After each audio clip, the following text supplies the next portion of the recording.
5 phrases for apologizing. Interuro eshanu wakoresha usaba imbabazi. I'm sorry that. Umbabarire ko. I'm sorry that. Bisobanuye ngo umbabarire ko. Urugero, I was so rude yesterday. Nitwaye nabi ejo hahise.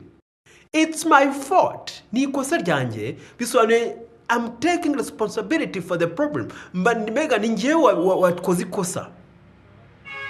Oops, sorry.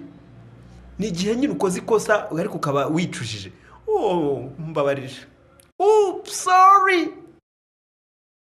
Ni ikintu na akantu nyine kagakosa gatoya. It's for very small problems. For very small problems, you say, oops, sorry.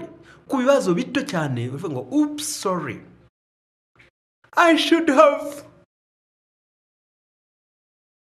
Urugero, urimo urashaba imbabazi, nakabaye kuba nari nkwiye kuba naguhamagaye. I should have called you. Nari nkwiye kuba naguhamagaye. I should have told you before. Nari nkwiye kuba nabanje kubikubwira. Reka nkubwire nk'urugero. I should have told you. I should have told you I'd be late. Nari nkwiye kuba nakubwiye mbere yuko nari gukererwa.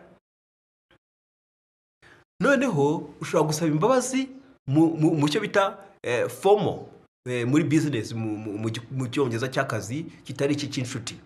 Ushobora kuvuga ngo I apologize for. Sabye imbabazi kuri ibi nibi.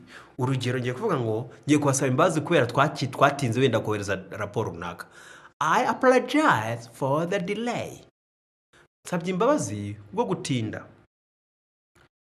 This is the end of 5 phrases for apologizing.